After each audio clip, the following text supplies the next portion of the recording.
Okay. Time to get started. We're going to start 27:32.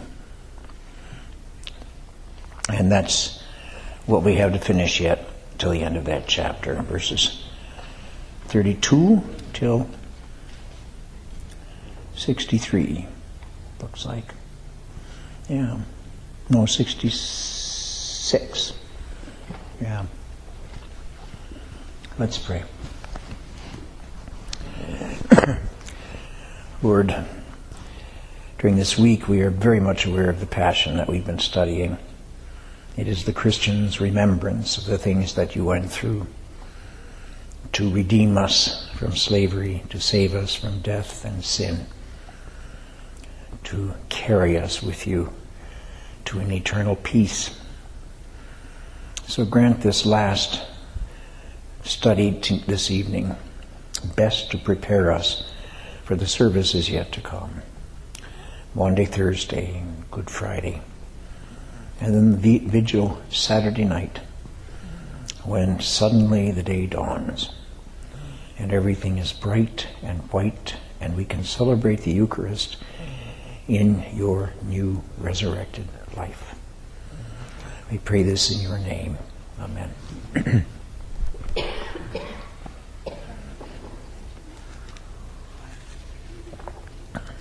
All right.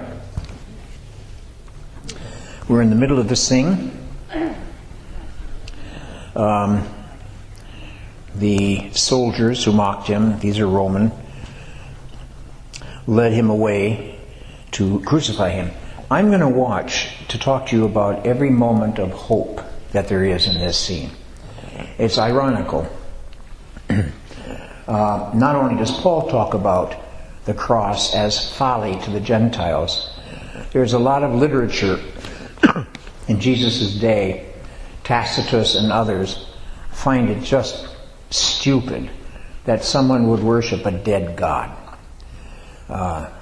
So it's folly. The cross is, they cannot accept it.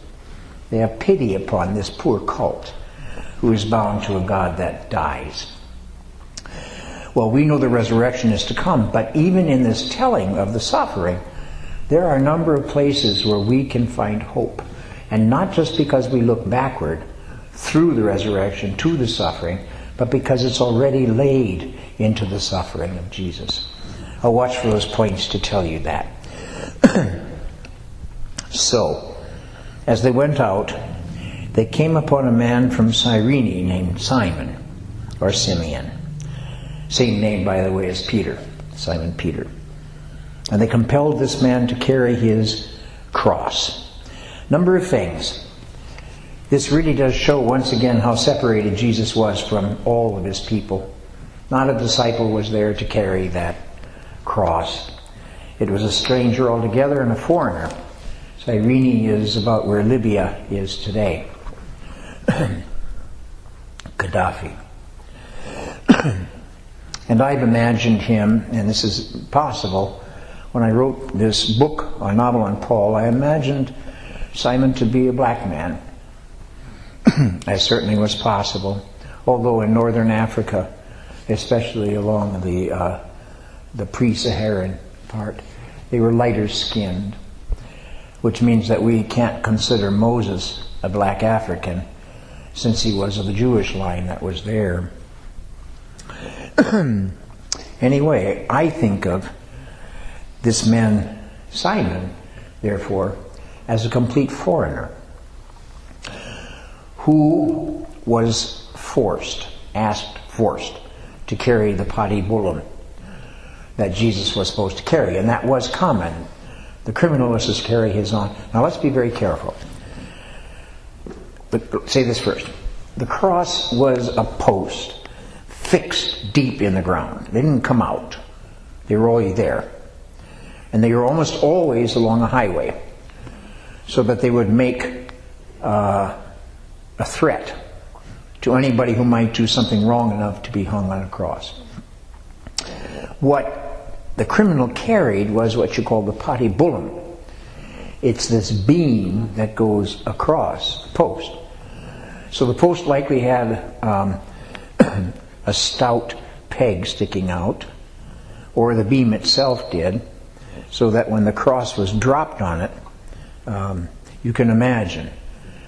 Well, first of all, let me finish this. The patibulum itself is very heavy. And the implication is that Jesus' wounds were so bad that he was unable to carry him.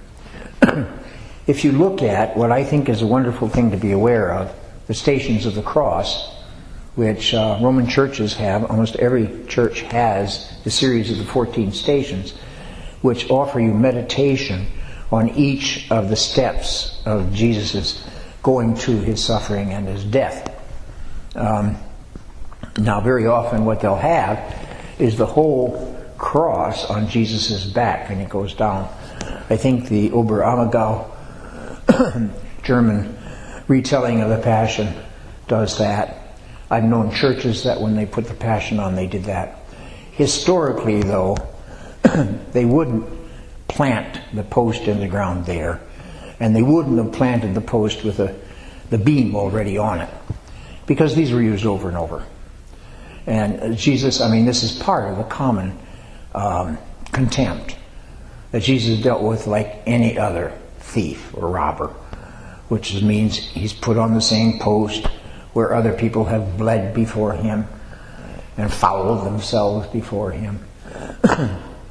So Simon of Cyrene is given the task of actually carrying this, and you have the stranger therefore going out of the city.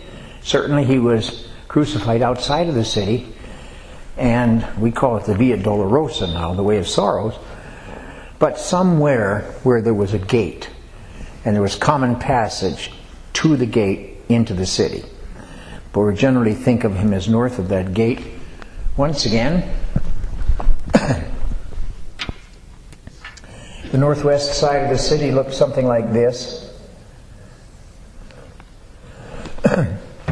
And I said, here was the palace. Here was a road that went out. This is the city wall. And so it was somewhere in this area that the crucifixion would have taken place. We often sing, there is a green hill far away. And that's nice. But almost certainly the crucified were not elevated on a hill. So if it's a skull, it's not necessarily that it's a hill that looks like a skull. Because in those days they were level with the road. They wanted those criminals to be right there in front of people, not elevated, as we often think. But my guess is Jesus was no higher off the ground as maybe even this. I'm going to fall down. Oh, I made you catch your friend. She's not falling. So he wasn't very high. I used to think of Jesus as looking down on Mary and John, way down, but it's not. And you have an awful lot of paintings of the crucifixion which are like this, where Jesus is not very high at all. People's heads can look at him this way. So the patibulum, that would have been brought and laid on the ground by the soldiers. And Jesus would have been laid flat on his back, the patibulum going under his arms and his shoulders, hands up. And they did a number of things, but we need to be clear. I have a book that studied the crucifixion. It's not a long book, but it did an awful lot of research. And almost never did they just bind the arms to the patibulum. Almost always there was a nail, that was a spike thrust through the skin, which invited bleeding, but not the kind of bleeding that an aorta would give, but a constant slow bleeding. It was meant to be a slow death, but it was meant to be a painful death. And so, I have read people suggest that, well, it wasn't that bad. It was a binding. His arms were bound by ropes. Almost certainly not. The picture that we have here of the holes in his hands and his side are very plausible. I know that physiologically a nail in the palm of the hand would tear through the hand itself. And that's certainly possible, that people, whether Jesus or not, were pierced in their hands. What kept them from piercing or from tearing through was that they had that little jut out, that little edge for their feet. And that's what kept them up and kept their hands back. But it made the whole thing more precarious. For example, you've heard, I'm sure, about that torture position where somebody's hand is, they're put in such a body that it's constant strain. Their shoulders are twisted back, and the very weight itself creates the pain. Well, that's part of this, fighting against the ripping out of those spikes, which, wouldn't be just a nail, 10 penny. It would be a spike with a huge head on it. And we do say, and it's certainly possible, that it went in the wrist. And that's what I always believed. But when I did this study, I found that sometimes it actually went into the hands. And so what would happen after Jesus was nailed to the patibulum, the cross piece, then they would put ropes around the cross piece. And they would pull it up. They'd pull it up so that Jesus' whole body swings. And then they would drop it on that post. And his body would feel the for the first time. Now there are wheals and welts on his back. That was not uncommon among the Latin historians, the Roman historians. They often described those wheals, those welts that were on the back. They didn't want to kill them with the whippings, but they wanted the pain to be there, especially against that rough wood, and they wanted there to be a flow of blood, a constant flow of blood. There were more ways than one to build a cross. Yes, they did crucify people upside down. Sometimes they put the figure so contorted, I read, that the arms and the legs were the only part of the body that looked fully human, where they were attached. It was really a horrible way of death. Implication, however, is that this Simon of Cyrene, I wrote his preaching a sermon in Paul, clung to Jesus thereafter. And so there's hope. Here's an individual who was dragged out of a crowd, who was forced to do something he wouldn't rather have done, but the Roman Empire took charge over him and he did it. And he came in contact with a broken Savior, with this folly. They came upon a man from Cyrene named Simon. They compelled this man to carry his cross. And when they came to the place called Golgotha, which means place of the skull, Calvary does too. Calvary means skull. And part of the reasons it does is because it refers to a bald head. So some of you guys are carrying Calvary around above your ears. But this doesn't have to mean, and there are a lot of reasons why it could be called that. It could be that literally the skulls of the previous dead were left at the foot of the cross. And that's very possible. When you see paintings of the crucifixion, when you have a chance, look at the bottom of the cross. And more often than not, you will see a skull down there. And that's not just because it's a reminder of our death to come. It's also because it is historical. That's where the skull was. They offered him wine to drink mixed with gall, but he tasted it and he would not drink it. Now this is different. In Mark it says they offered him wine mixed with myrrh. And so Mark has the implication that these people seriously wanted to give him a good drink. Such a drink would nourish him, such a nourishment would make his dying slower. But this is irony. This is just sheer scorn. Gall in it makes it a bitter drink, and it does no good whatsoever. So in Matthew, Jesus is not refusing something because it would help him. He's refusing it because this is not the cup that he said to the Father he would drink. The cup, in fact, is the suffering of his body that follows.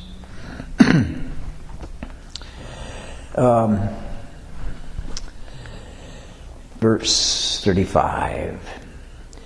And when they had crucified him. This enormous event is in a subject...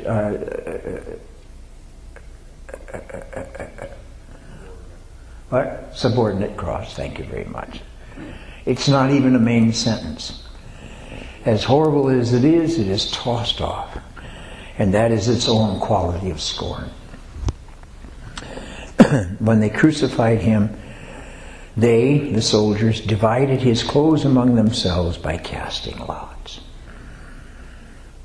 Then they sat down there and kept watch over it. Some of you may have an addition after casting lots. This is to fulfill. Do you have that? Yes. Yeah. Which feels very much like it was an addition.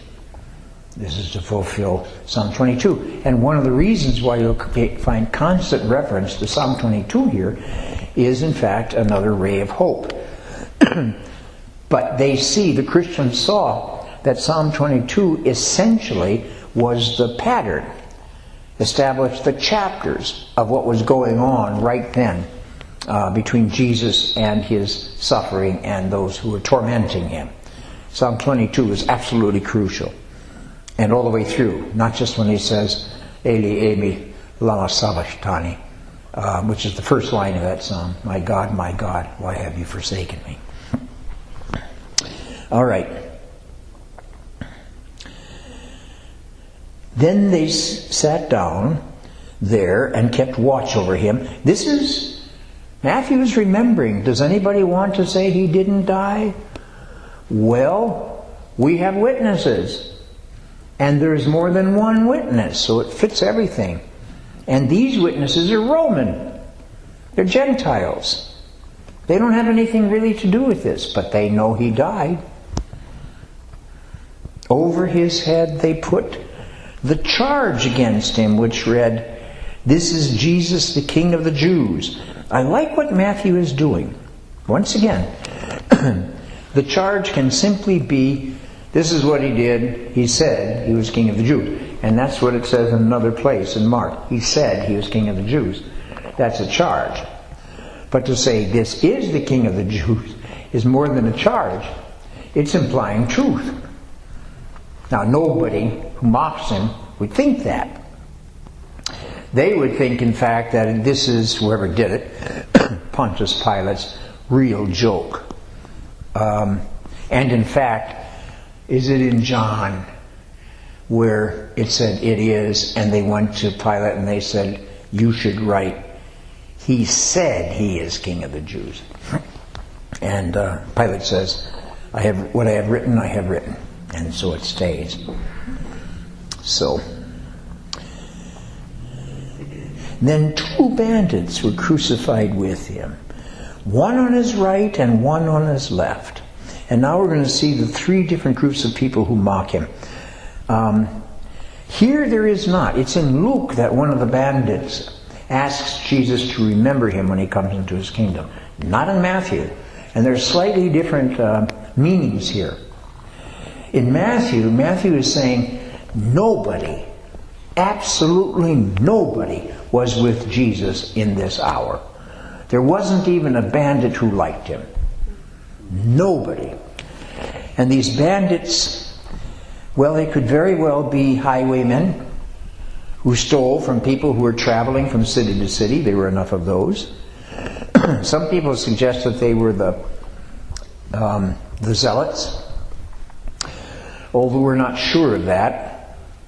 But if they are the zealots, they are the ones who are killing Romans. Most likely they are simply criminals.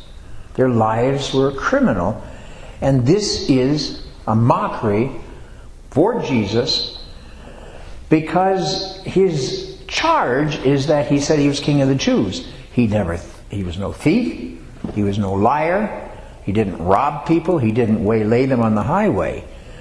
But they put him with those two people as a kind of a mock. You're no better than this. You are no better than these. The hope that over his head they put the charge against him, which read, "This is the King of the Jews." Now the Christians read that and no hope is to come. Matthew has talked over and over again of the reign of God breaking in.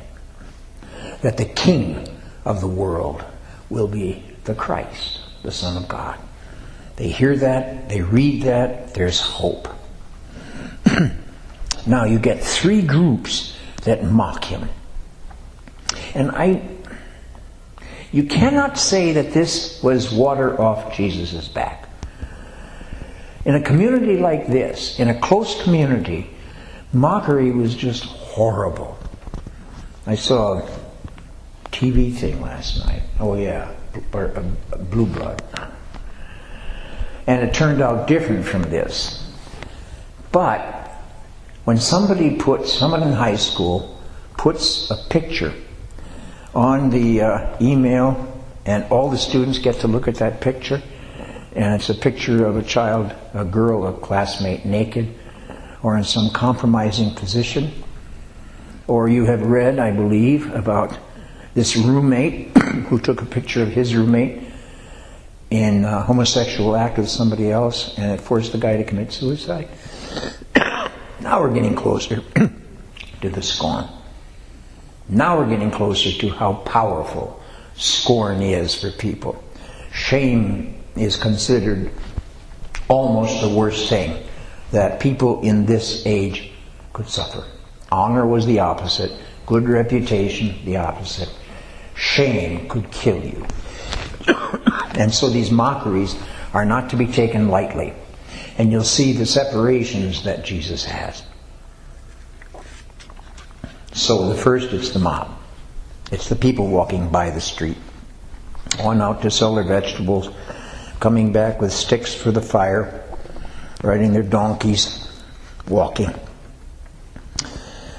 Well, he was sitting. Oh, I missed it. Yeah. Those who passed by derided him, shaking their heads. Once again, that's worse than giving the finger.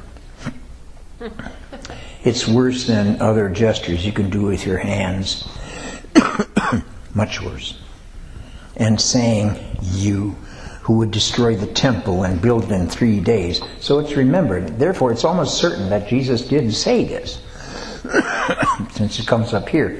And also that people really remembered it. It's stuck in their craw. "Save yourself. If you are the Son of God, come down from the cross." Now let me just interject. One of the hope that creeps in here for those who were in the know, for the Christians, is exactly this. The temple will be destroyed, and it will be raised in 3 days. Now, in the Gospel of John, John makes that very clear.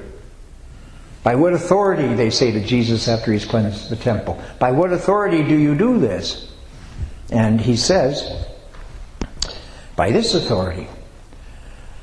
I will tear down this temple, or you tear down this temple, and I will build it back in 3 days. And John says, and he was referring to the temple of his body. Now Matthew does the same thing, but he does it in the story. They say, "Oh, you who would tear down the temple and build it in 3 days, come down from the cross." And we have two things in our mind. In fact, it's going to be 3 days when the temple is torn apart.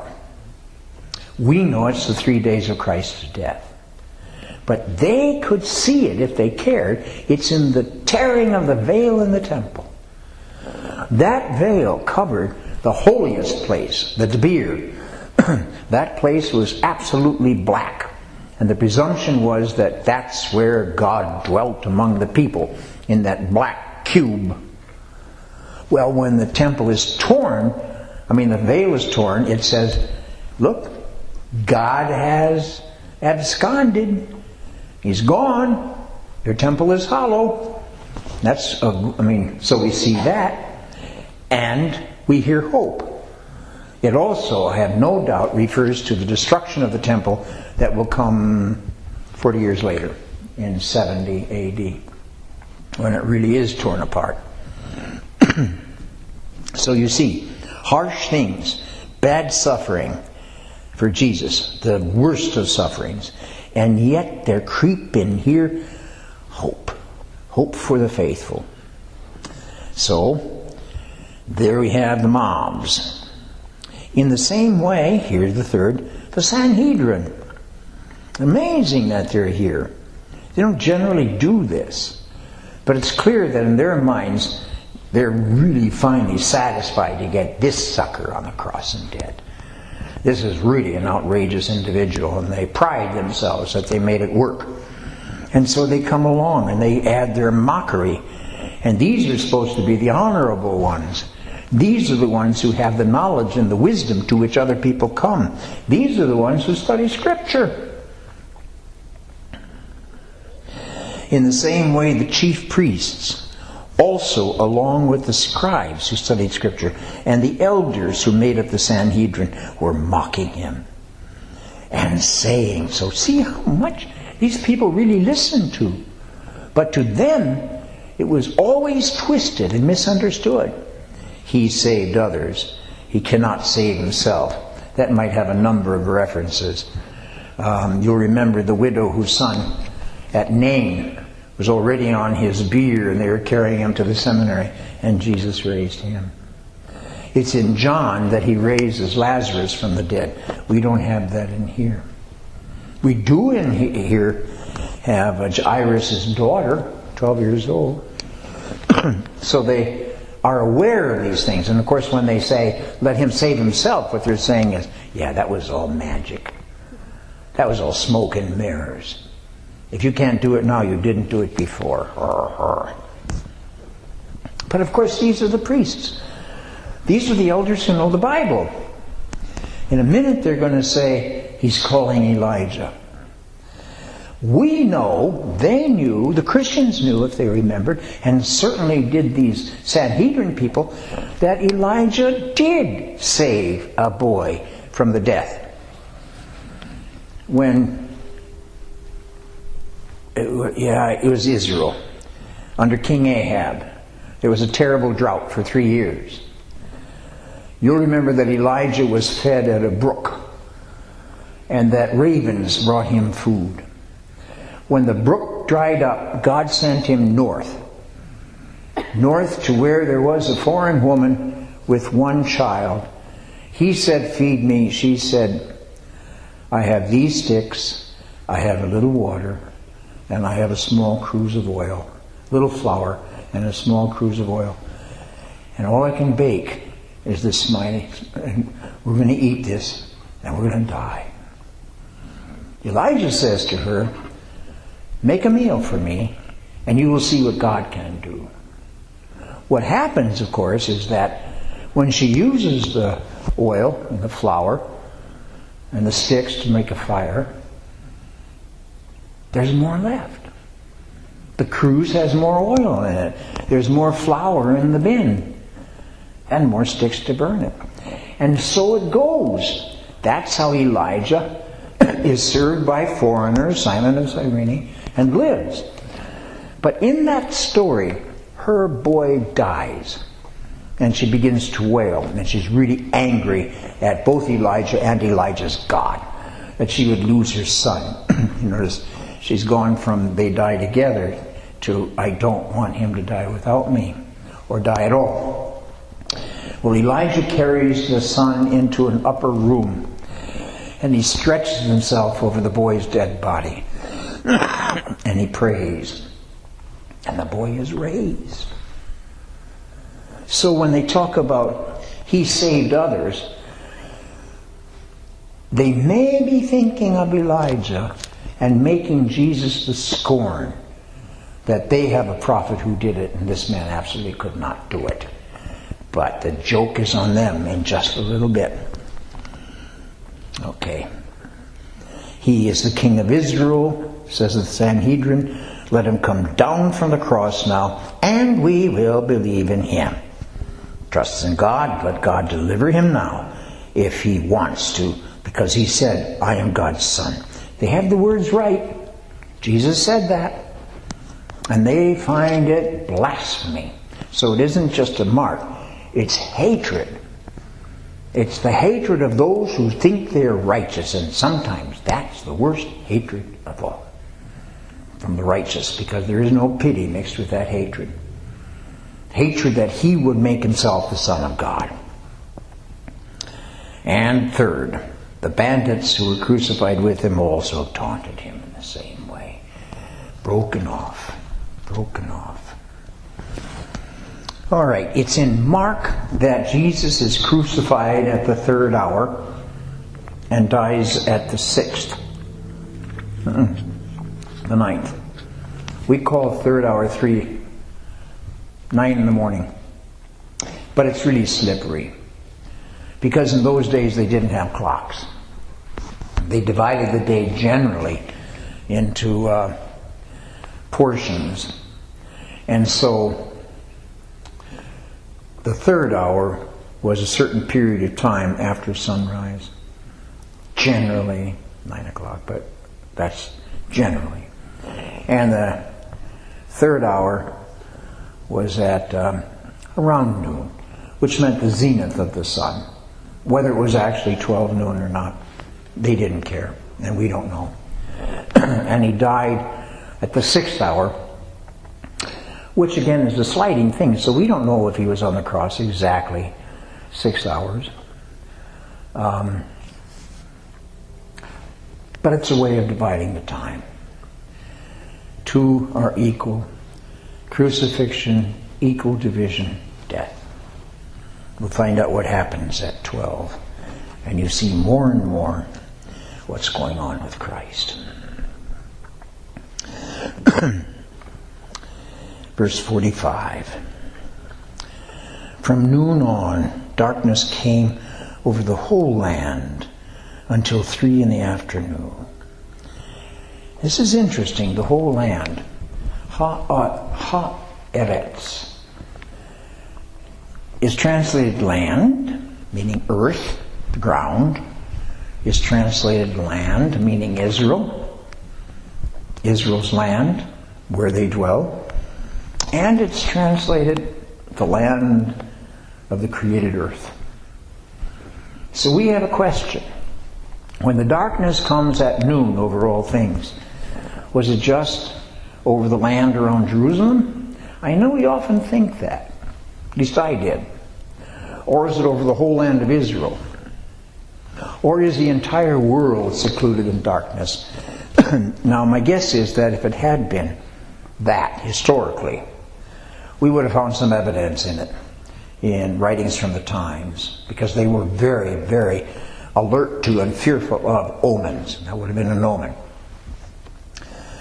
But I think that Matthew is saying that in that moment, the eyes of all were shut, and it was a judgment.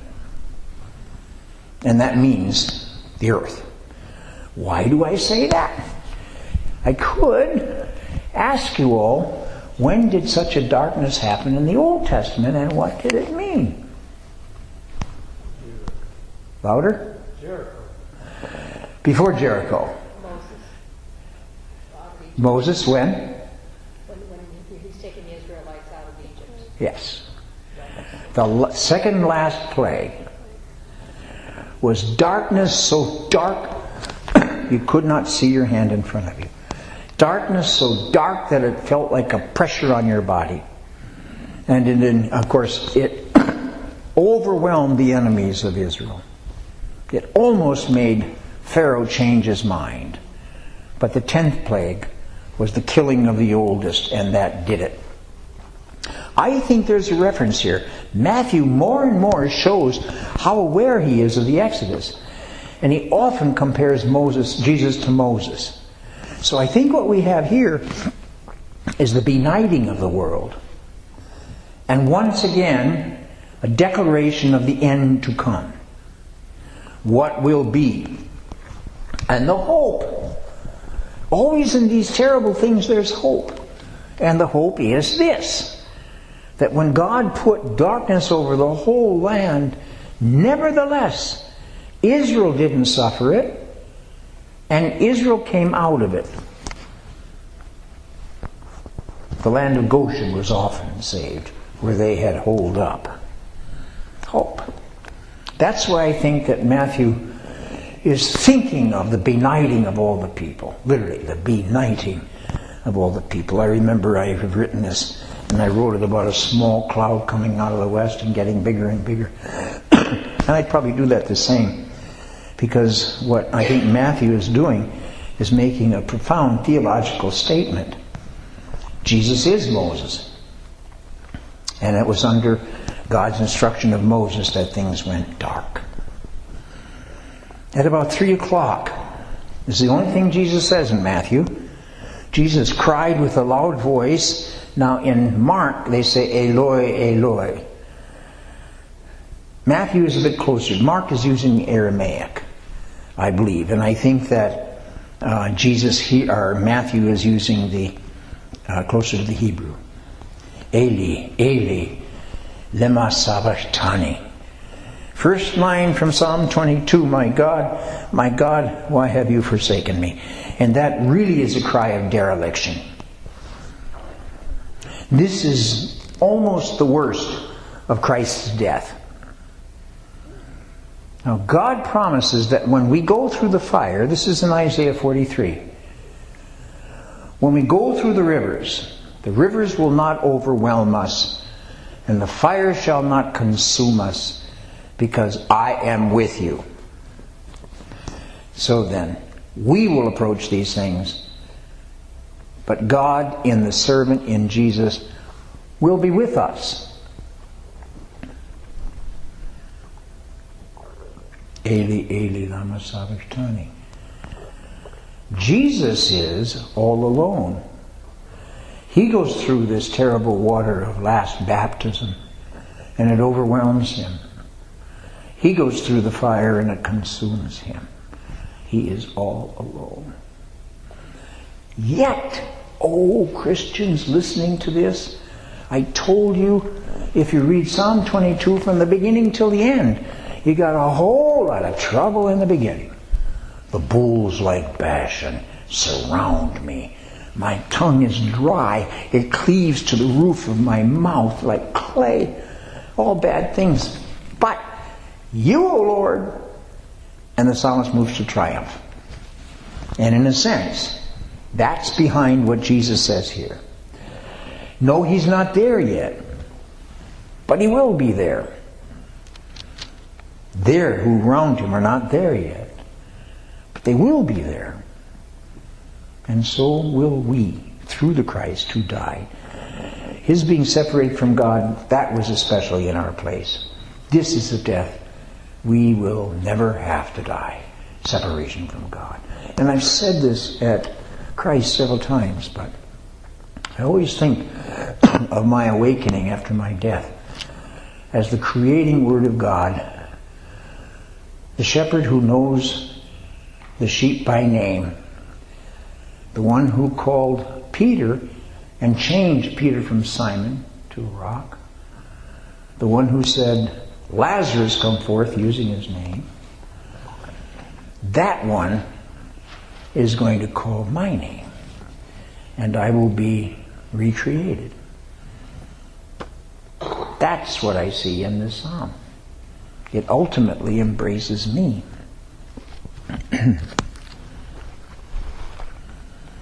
Okay. So he says Eli, which is very close to the way Elijah would sound, closer to Greek. That is, my God, why have you forsaken me? Now, when some of the bystanders heard this, they said, this man is calling for Elijah. At once, one of them ran and got a sponge, filling it with sour wine, put it on a stick, and gave it to him to drink. But others said, wait, let us see whether Elijah will come to save him. Now, I put you another question. You got to know the Gospels. to see how all these things smile with hope. In fact, Elijah has come. John the Baptist is Elijah. These fools have no idea Elijah's not going to come. They say that, of course, because Elijah saw no death, carried to heaven on flames, but they didn't take it. And that's how Jesus says it. If you will understand, Elijah has come. The Baptist, John the Baptist. So it's already happened. So while he lives in this absolute, or dies in this absolute solitude, there remains this word. Elijah has come. Elijah has made a way for him. He is in fact the King of Glory who came in on that way.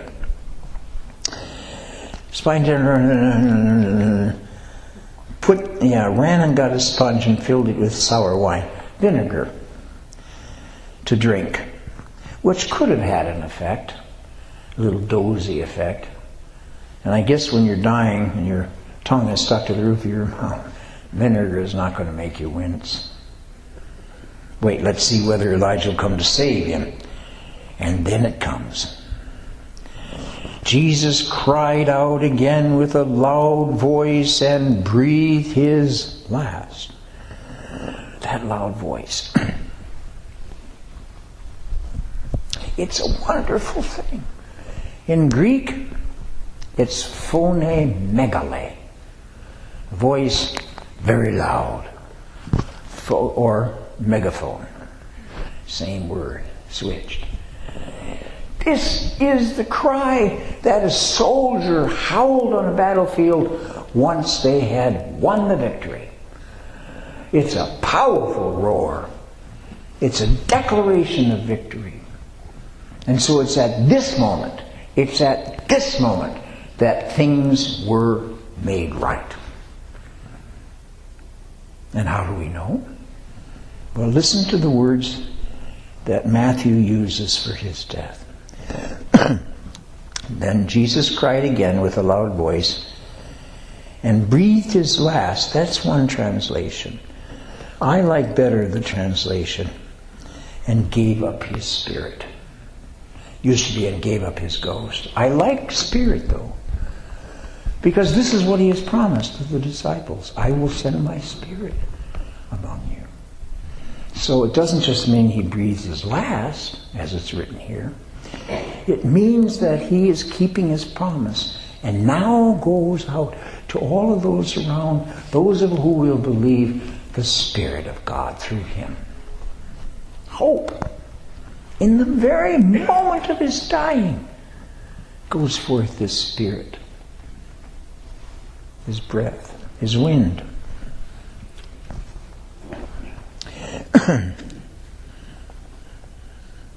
And now the eschatological things. At that moment the curtain of the temple was torn in two from the top to the bottom, just exactly as Jesus said. The temple is beginning now to be torn down. It will be completed when Titus comes from Rome and blows the temple up, smashes it, burns it down, beautiful as it was. Here's eschatological thing. And the rocks were split. The tombs also were opened. Many bodies of the saints who had fallen asleep were raised. Now, we have to get this carefully. The rocks were split. Remember what the tombs were like? They were not holes in the ground. They were not dirt. They were hewn in the stone, in the limestone, carved out of stone, and covered with stones. You know that from Lazarus. So when the evangelist says the stones were broken, it means the stones of these tombs were shattered. And the saints who had been lying in the tombs now sit up.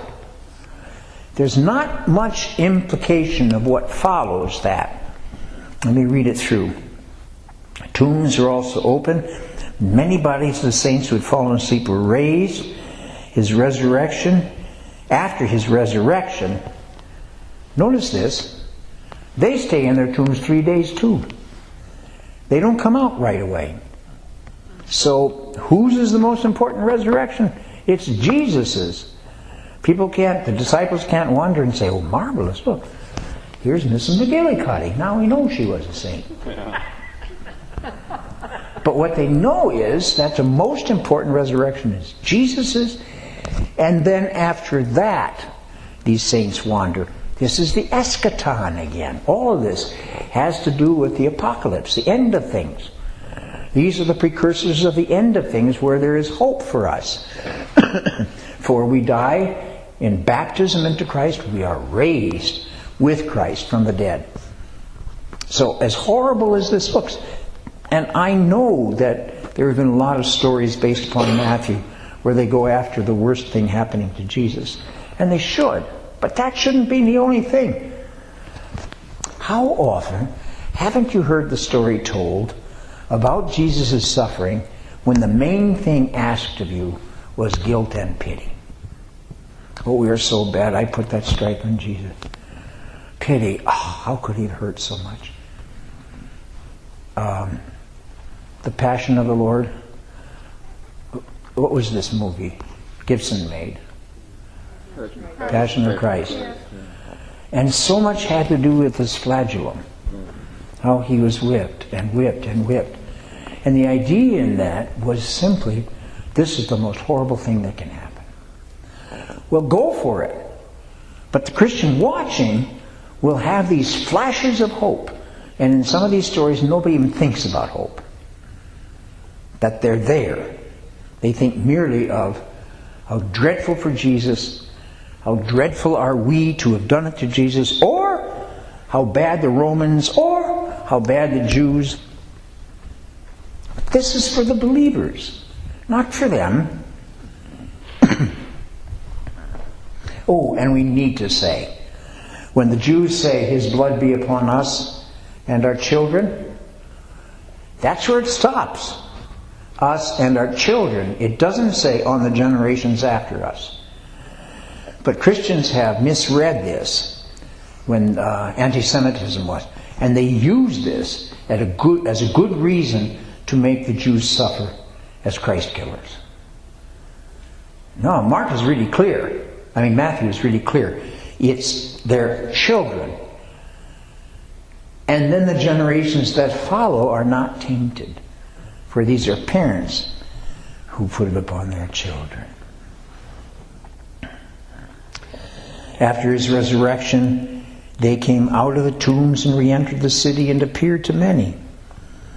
Now, when the centurion and those who were with him, here are the soldiers, here are the Romans, and this is one more glorious moment of the power, listen, of the death of Jesus. The resurrection is to follow. It's the death that accomplishes and how he died. Do you remember when he was going through the trial and I said to you how marvelous it was that he said very little? He didn't whine and argue and blame somebody else and say he was sorry. He didn't talk at all. He stood with nobility even when they spat upon him. Well,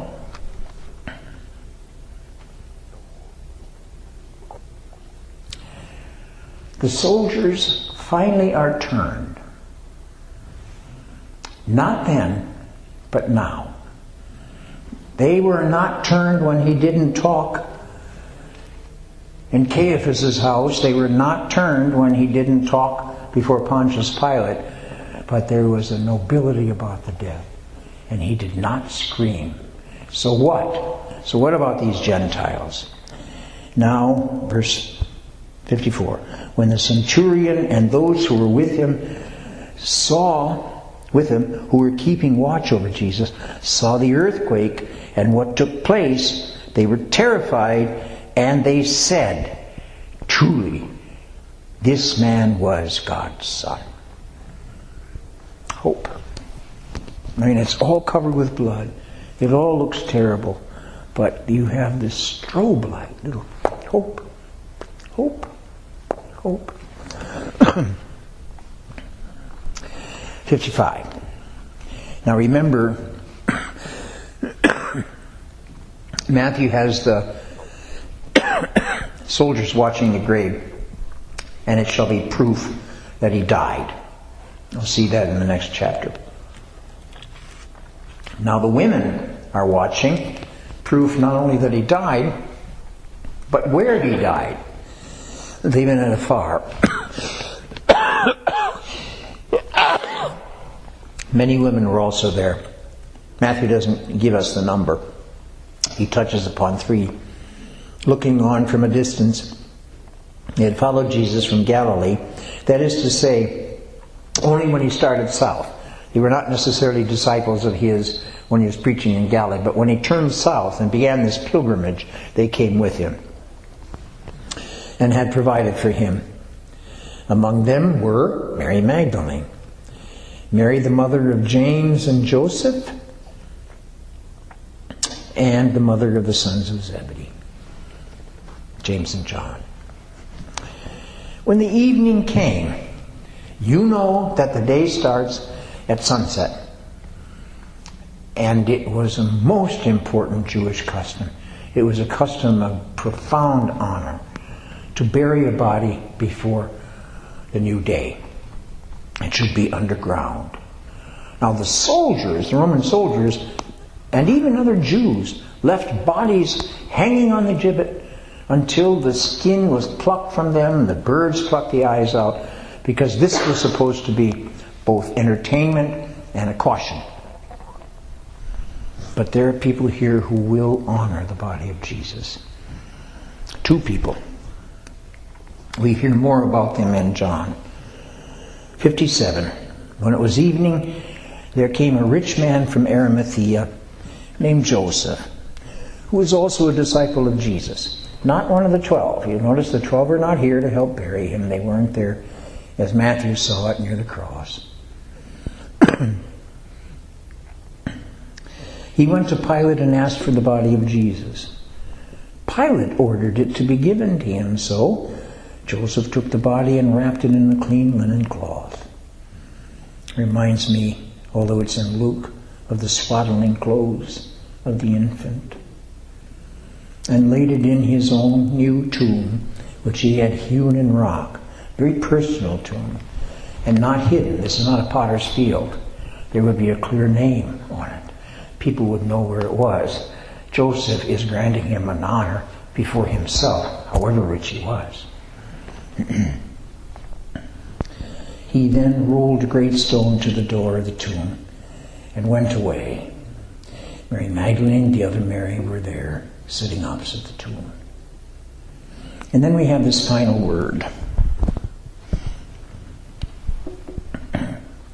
The next day, that is, after the day of preparation, the chief priests and the Pharisees gathered before Pilate and said, "Sir, we remember what that impostor said while he was still alive. After 3 days I will rise again. Therefore, command the tomb to be made secure until the 3rd day." Yeah. Until the 3rd day. Otherwise his disciples may go and steal him away. See, these people are acting according to their own motives. How often don't we blame somebody else for our own unacknowledged sins? You know, she's such a gossip. Did I tell you what she told me?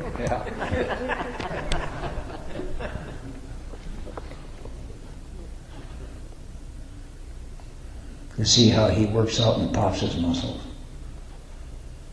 Well, I got brain muscles for you.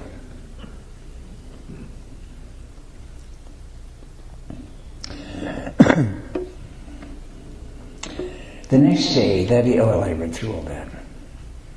After 3 days out, they really have heard him. They know what he says. I mean, there's a lesson in that. Just because people can quote Jesus, just because they know his teachings well, doesn't mean they trust in him, and doesn't mean that they accept him as his Lord. They turn them against him. It still happens. There are some very good people who love the Beatitudes of Jesus. And in fact, the whole Sermon on the Mount, they think it's where they live to. But they laugh at him, he thought that he is a God. So they use the words and dismiss the glory. So that's the same way then with the chief priests and Pharisees. They remembered that after 3 days I will rise. Therefore command the tomb to be made secure. He has been raised from the dead, and the last deception will be worse than the first. Pilate said to them, you have a guard of soldiers. I'm not going to give you my Romans. You go. Make it as secure as you want. So they went with the guard and made the tomb secure by sealing the stone.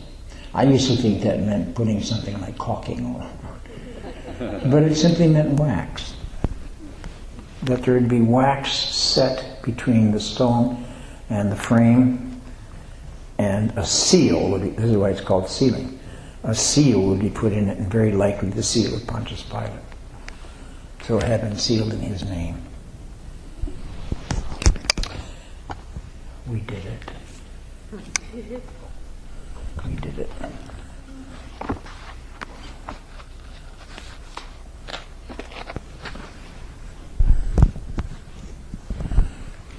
I thought of reading something, but perhaps not. Do you have any questions? Comments? Yes? Can you again explain the Sanhedrin word? The Sanhedrin was the council that was responsible for making decisions according to the Old Testament, according to the old laws for present Jerusalem. They acted as a court, as they did in this case. In other words, if somebody condemned came before them, the high priest would act like a judge, and there would be charges and counter-charges. There would be witnesses. And after all that had been heard, the chief priests would turn to the elders, Sanhedrin, and ask what their opinion was. Now, the chief priests could pretty much sway the opinion too. But when for Jesus they say death, that's their sentence. Their opinion is that he should die. They met somewhat regularly, not just for this, but they met to discuss Jewish religious and political affairs. I don't know how much to compare them to our Congress. Although some of the topics that they took would be like that, but there were no two houses. Sort of a combination of the head of the church body plus Congress plus the Supreme Court. Well, the chief priests were the head of the church body. Okay. And so they would have that sway. But the rest of the Sanhedrin would help make decisions. In the Gospel of John, when they are about to decide to kill Christ, it's Joseph of Arimathea who gets up and says, he's a member of the Sanhedrin, that we should be careful. Because other people have been judged by us, and they turned out to be people of God. And he gave examples, So, but yes, I'd say they're more of a courtroom than a Congress. Because their laws, well, they would be lawyers too. Courtroom lawyers, because their laws were established, and the Pharisees in particular knew not only the laws of Moses, but the laws that were traditionally handed down, generation to generation. Does that help? So it was the Roman soldiers who actually took him out to the cross. Right. But now it was the Sanhedrin who were the ones Who condemned him to death. Moreover, it was the Sanhedrin who went to Pontius Pilate. They said that they didn't have the right for executing a life. They said, but you do, Pontius Pilate. And when they about rioted, then Pilate said, all right, I give you the power, you do it yourselves. Yeah, Betty. common with crucifixion? Is allowed? Betty is asking how common is crucifixion. Very common. It is very common. Some of you may have seen the movie Spartacus. No? I mean, if you saw it when it was in the theater, you're older than I am. But in Spartacus, who was a slave, who almost had a rebellion that set the slaves in Rome free, when they failed, all the slaves were crucified along the Appian Way for miles and miles. All crucified. There are many forms. The crucifixion was not always the way we envision it. I mentioned that. But they could be built oddly. They could twist the body. They could do a lot of things. There was crucifixion already in the Greek society. And the Romans certainly saved it for a bunch. They tended, however, to crucify the lower classes first. They gave the upper classes the opportunity to kill themselves, commit suicide. Socrates, for example, killed himself by drinking hemlock. Cool. Yeah, you were going to say something else? No, I've got another question. I'm just thinking about, he was Pilate asked to take the body, and he did. If somebody came and asked to take the robber's body, would they have let him go? I don't think anyone would ask. Yeah, because there was no precedent. Do you remember we talked about Judas's suicide? And that it became a potter's field? That's where the criminals were buried. And the poor. A field of blood. Akeldama. Did some of them also hang on the cross and the birds take their eyes? Oh yeah. They never even get into potter's field? No. Their bones would fall. This isn't unusual, is it? It's happened in our day. It still happens. And it happened in the Middle Ages. I mean, there's certain places in Mexico and countries in South America where skulls are lined up in front of police stations or whatever of those who had been murdered among the cartels. Still today. I'm sorry, that's a sad note to end on.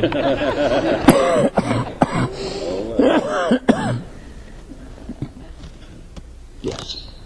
Was there any other way that Romans killed people?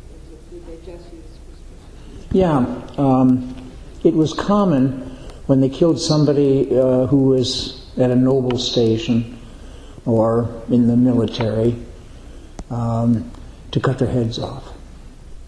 It's very likely that St. Paul had his head cut off. We know that James, the brother of Jesus, had his head cut off.